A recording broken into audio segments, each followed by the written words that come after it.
Welcome to this explainer. Today we're unpacking a slice of history that honestly completely caught me off guard. Usually we just think of gunpowder as a strictly military invention, right? You picture cannons, muskets, smoke clearing on a battlefield. But today we're going to dig into the deeply ingrained economic history behind this stuff. Because it turns out gunpowder didn't just blow up castle walls, it literally blew up the entire medieval economic system. And in the process, it kind of accidentally laid the absolute groundwork for the modern state. So I want you to just sit with this question for a second. What if our modern economy, like with its permanent taxes, massive national debts, and carefully managed inflation, what if all of that was actually invented just to buy cannons? I know it sounds totally wild, but going through our sources today, it becomes super clear that our modern financial systems were born out of absolute desperate survival. When the rules of warfare changed, how states managed money had to change right along with it. If they didn't, well, those states simply ceased to exist.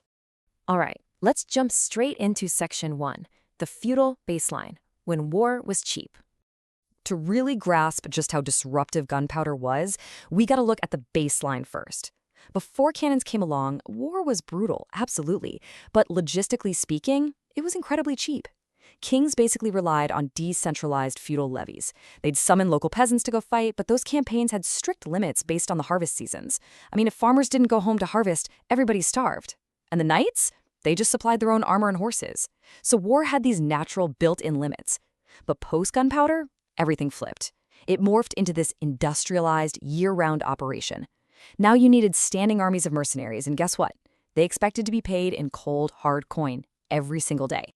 It was a massive structural shift.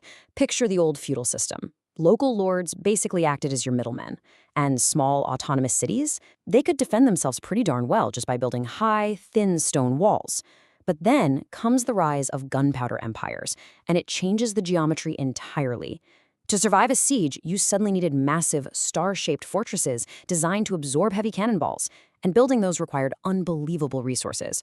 Small city-states simply didn't have the tax base for it, so to survive, they had to agglomerate. They had to merge into much larger, centralized states that could extract wealth directly, basically pushing those aristocratic middlemen completely out of the picture. Which brings us to Section 2, the gunpowder shock, the economics of scale. This technological shift sent absolute shockwaves across Europe. For centuries, military dominance belonged to whoever had the best warriors, elite knights who trained from birth. But gunpowder tipped that balance completely upside down. Suddenly, a bunch of untrained farmers with simple pikes, backed by a few cannons and muskets, could literally obliterate the most elite knights on horseback. But here's the catch. Cannons, trained standing armies, and massive artillery-proof forts, they cost an absolute fortune.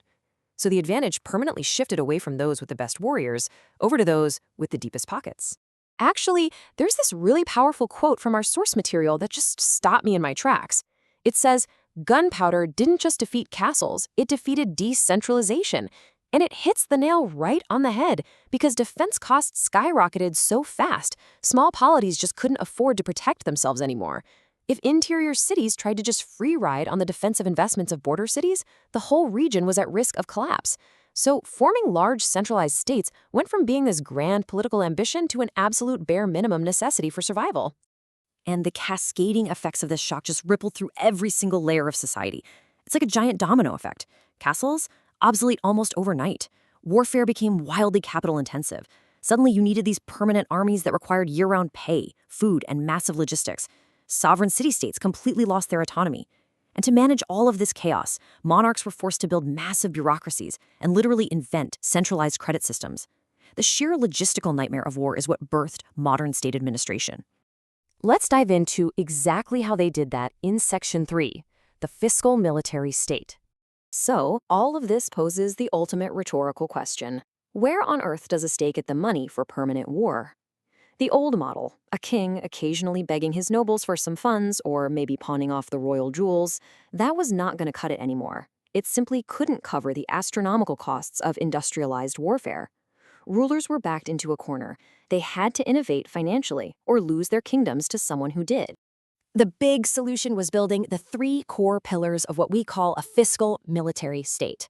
The first pillar, taxation, but not the old way. What used to be an occasional negotiated levy turned into a permanent coercive system. Subjects didn't just owe loyalty anymore, they owed cash.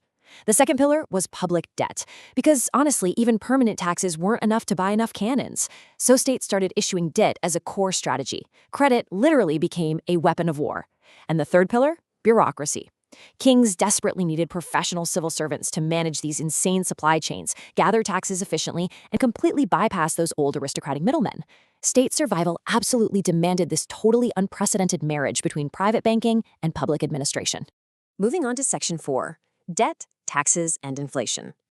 Now, borrowing massive sums of money obviously comes with some pretty incredible dangers. So here is how governments basically learned to survive the gunpowder economy. Step by step. Step 1, incur massive compounding debt to fund the permanent war machine. But then, step 2, they hit a ceiling.